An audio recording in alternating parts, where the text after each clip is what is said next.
de hoje, ela tem essa perspectiva, né? E aí, por isso que eu bato sempre nessa perspectiva da gente ir pensando justamente e tirando proveito daquilo que esses profissionais têm a nos oferecer. Eles vão sempre entregar algo que é possível para a gente, que é palpável, né? Então, aí sempre a gente vai estar buscando dar dicas, né? Trazer perspectivas reais de que você tenha em mãos aspectos que você possa realmente alcançar. Então, se a gente está falando hoje aqui de sonho, de uma realização, de um projeto de vida, seja profissional, seja na tua carreira, seja pessoal, né? A gente elencou, então, aqui alguns aspectos que vão ser importantes para você nesse trilhar desse caminho. E sempre lembrando, gente, que isso é um caminho, é uma jornada, é um processo. Então, você precisa passar por todo o processo. Não busque atalhos. Os atalhos, muitas vezes, eles vão nos levar a alcançar algo mais rápido, mas quando a gente pula, quando a gente deixa de vivenciar alguma etapa, na maior parte das vezes isso traz algum prejuízo e muitas vezes eu vou ter que voltar lá atrás para rever aquela etapa que eu pulei, né? Então vão vivenciando e para isso é importante e por isso que a primeira aula foi sobre propósito. Porque quando eu tenho esse propósito definido, eu consigo me projetar na vida, eu consigo estruturar essa minha carreira, eu consigo definir melhor esses meus objetivos. E aí agora, se eu já tenho um propósito, eu vou começar a trabalhar em cima desses meus sonhos, dessa dinâmica daquilo que eu desejo, daquilo que eu sonho em almejar conseguir, né? Então, por exemplo, um dos pontos importantes é a gente cuidar da nossa energia vital. Quando a gente fala de energia vital, a gente está falando da energia do nosso próprio corpo, né?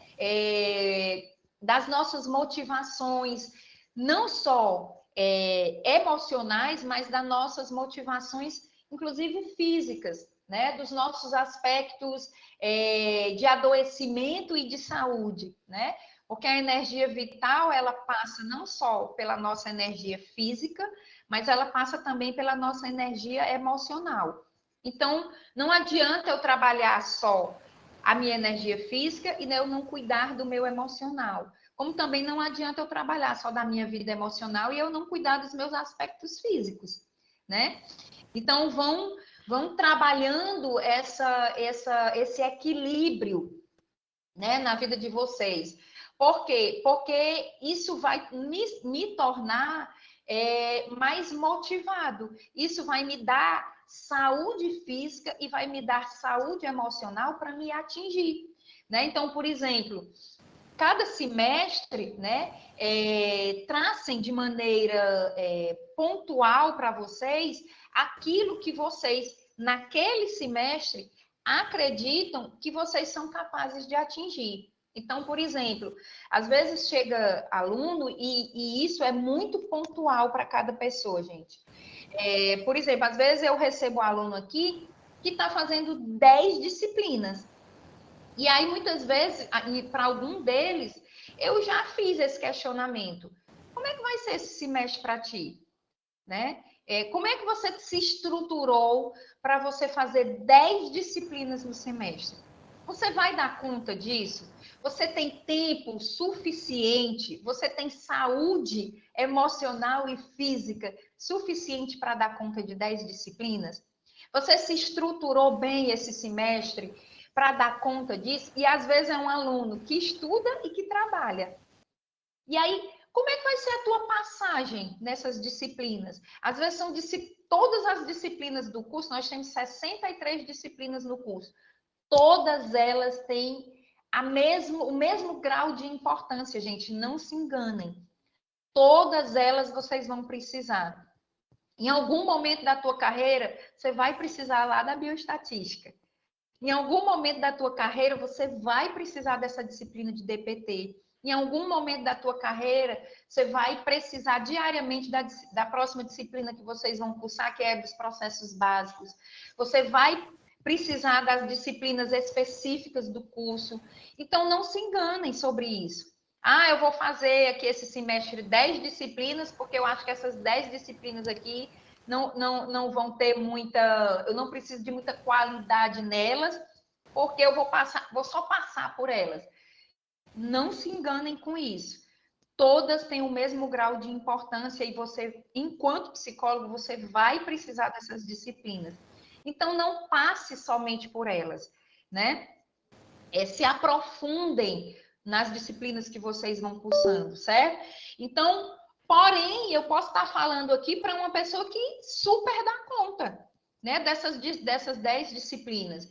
Eu posso estar falando aqui para pessoas que, tirando 1 hora por dia de estudo sobre essas disciplinas, memoriza muito bem, o aprendizado para ela é tranquilo, mas eu posso estar falando para pessoas aqui que vai ter uma dificuldade imensa de dar conta disso. Então, você precisa ter esse start, esse play, essa energia. Eu dou conta disso? Eu dou conta de estudar e trabalhar? Ou, ok, é necessário, porque eu preciso trabalhar para pagar minha faculdade. Então, será que não é melhor eu ir num ritmo mais lento, em relação à quantidade de disciplinas que eu coloco, mesmo que eu passe, sei lá, um semestre a mais, 1 ano a mais, mas eu faça com profundidade, eu faça com qualidade, né? Então, vocês precisam ir pesando isso, né? Vocês precisam ir alimentando esse pensamento para que vocês não só passem pelo curso, mas que vocês possam realmente aproveitar, né? De fato. Focar nos aspectos positivos das situações, né? E aí foi aquilo que eu pontuei em relação a essa disciplina, né? De você tirar o melhor, de você extrair aquilo que vai ser positivo. Nada, gente, nada na vida, nem um curso, nem uma palestra, nem uma faculdade, nem um emprego, nem um amigo, nem um namorado, nem um esposo, nem um filho vai te dar 100%, né? Então, foca naquilo que é positivo, naquilo que você vai extrair como experiência positiva. Não foca naquilo que é ruim, não foca naquilo que é negativo, não foca naquilo que foi desagradável. Porque senão você acaba não extraindo e não tirando uma experiência positiva daquilo que você está vivenciando. E aí você perde o foco, né? Tenha cuidado com os limites imaginários, né? Ou seja, a gente idealiza muito os nossos sonhos. É palpável, né? Aquela meta que você colocou, por exemplo, de estudo semanal, é palpável para ti? Você consegue realmente dar conta do que você estipulou, por exemplo, do quantitativo de horas que você quer estudar na semana? Dá uma revisada nisso, né? E isso é para tudo, gente. Por quê? Porque muitas vezes a gente idealiza, né? E a gente se frustra. E isso impede, e isso vai tornando o medo algo que se sobrepõe àquilo que é meu sonho. Sabe por quê? E eu trabalho muito forte isso na clínica, porque isso chega muito, gente. Muito, muito mesmo. Eu estou falando aqui de uma experiência clínica que eu tenho no consultório. Esses limites imaginários chega muito através dos nossos pacientes, porque normalmente as pessoas colocam os sonhos, os propósitos, sem mensurar esse limite dessa imagem, dessa representação que a gente coloca sobre as pessoas, sobre as ocasiões, sobre as nossas profissões, sobre o nosso estudo, né? Então, por exemplo, eu coloco lá como foco estudar 5 horas por dia. Você tem condição de estudar 5 horas por dia? Você tem tempo suficiente para estudar 5 horas por dia? Esse limite, ele é apenas uma ideia fantasiosa ou realmente ele é palpável para você? E aí, por que eu estou falando isso? Porque se você não consegue no primeiro dia estudar as 5 horas, aí você diz, não, é porque hoje aconteceu isso, aconteceu aquilo, aí diz, não, amanhã eu estudo. Aí quando for amanhã, você tenta de novo 5 horas, aí você não consegue de novo. Isso vai te frustrando. Isso vai tirando a tua energia, isso vai tirando a tua motivação, e isso vai colocando em você medos, medos de não conseguir, certo? Isso é uma verdade. Pensa agora um pouquinho em situações que você foi jogando para o outro dia, porque nós temos uma tendência enorme a procrastinar, e a procrastinação, gente, tem a ver com medo. Vocês já pensaram nisso? Alguém já teve essa ideia de que a procrastinação, e muito provavelmente a Lilian vai falar sobre isso, que a procrastinação ela está totalmente ligada aos nossos medos? Quer ver eu dar um exemplo? Quando você está desempregado, né? Tá em busca de trabalho, né? Eu vou dar um exemplo porque também a partir de vivências que eu tive com pacientes. Eu tive um paciente que ele estava em busca do primeiro emprego. Era um jovem adolescente, né? Tinha 19 anos e estava em busca do primeiro emprego. E aí ele trazia constantemente as dificuldades que ele tinha para encontrar, porque ninguém contrata ninguém sem experiência, porque eu já deixei meu currículo em vários locais. Então, ele sempre vinha com essas dificuldades, olhando para os aspectos negativos.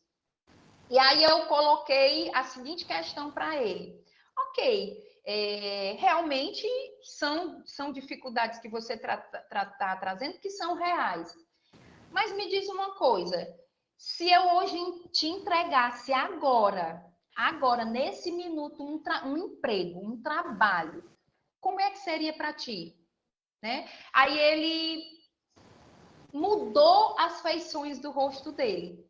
E eu percebi de imediato isso. Aí ele, ixi, não sei. Sabe qual foi a primeira pergunta que ele me fez? Qual seria o horário desse trabalho? Olha o que foi que ele me questionou. Aí eu disse, por quê? Porque se for um horário ruim para ti, você não vai aceitar um emprego? Aí ele, sim, porque, né, se for muito cedo, eu moro, pode ser distante, eu vou ter que acordar muito cedo, eu vou ter que pegar ônibus, o ônibus vai ser lotado. Gente, isso tem a ver com procrastinação. E a procrastinação faz com que você tenha medo. Medo de quê? De que aquilo se realize e você não dê conta de fazer. Então, olha o que é que está por trás do fato dele colocar tanta dificuldade em buscar um emprego. Certo? Então, será que a dificuldade está realmente nas empresas que não estão buscando candidatos e que ele não consegue se lotar no emprego? Ou será que são os meus medos, as procrastinações que eu estou colocando, ou as dificuldades que eu estou inserindo para mim não conseguir um emprego? Né? E aí, a quantidade, eu estou dando um exemplo aqui casual de uma experiência que eu tive com um jovem adolescente.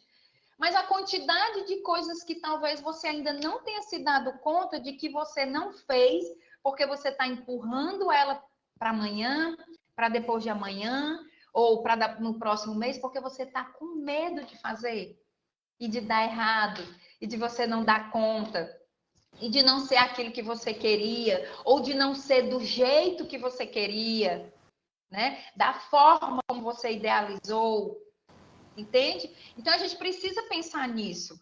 A gente precisa estar antenado com isso. A gente precisa colocar esses limites naquilo que a gente idealiza, naquilo que a gente imagina sobre aquilo que a gente deseja, sobre aquele meu sonho, sobre aquele meu projeto de vida. Porque senão a gente não coloca isso para frente, né? Otimize seu tempo, né? Então, olha, eu estudo de manhã, vocês, e eu já saio daqui direto para o trabalho, né? Então, Onde é que tu consegue organizar o teu tempo para tu estudar? Para você se estruturar, para você organizar o material das tuas disciplinas, o horário para tu fazer os teus trabalhos, o horário para você acessar lá o AVA. Otimiza esse tempo, né? Eu só tenho 1 hora por dia, professora, para estudar, ou eu só consigo estudar quando eu saio daqui direto para o trabalho. Então, providencia lá um fone de ouvido, né? Abre e bota lá o aplicativo no teu celular e vai estudando dentro do ônibus. Se esse é o único tempo que você tem, otimiza esse tempo, aproveita esse momento. Não vai lá dentro, no ônibus, eu vejo, né? Eu já andei muitas vezes de ônibus e eu vejo muita gente, sem mentira, eu não tô sendo aqui. Sabe o que eu fazia quando eu ia trabalhar ou que eu ia para a faculdade de ônibus? Muitas vezes eu pegava o ônibus lotado, eu ia em pé lendo um livro. Eu segurava com uma mão aqui, né, para mim não levar uma queda no ônibus, e a outra mão eu ia com um livro lendo, certo? Ou teve uma época que eu estudava para concurso e eu gravava as aulas no meu celular, eu coloquei um aplicativo no meu celular e eu botei no meu celular e eu ia ouvindo dentro do ônibus as aulas. Eu ia para a academia, em vez de eu ficar ouvindo lá a música, o som, eu estava lá na esteira e malhando lá, com fone de ouvido, escutando as aulas. Eu faço isso até hoje, né? Por exemplo, a aula passada, eu estava ligada na aula do Kiko, mas trabalhando aqui no meu computador. Mas eu estava ligada na aula do Kiko, né? Otimizando o meu tempo, porque eu não podia parar de fazer o meu trabalho administrativo que eu tenho aqui, mas eu queria assistir a aula dele, porque eu queria estar por dentro daquilo que ele ia falar, daquilo que ele ia trabalhar, para me poder trocar experiências com vocês. Então, otimize o tempo, né? Não perca tempo com coisas supérfluas, né? Então, vai lá no ônibus, vai lendo o livro, né? Vai lendo a matéria da prova, vai escutando os vídeos lá que tem lá no AVA, entendeu? E vai, porque muitas vezes a gente realmente não tem esse tempo para parar, para estudar, para sentar, se organizar. Para alguns aqui, vocês vão ter, né? Mas para outros não vai ter. E aí eu preciso organizar esse meu tempo, certo? Planifique seus objetivos, isso aqui já está, né? Mentalize esses objetivos. Depois, planeje em cima desses objetivos.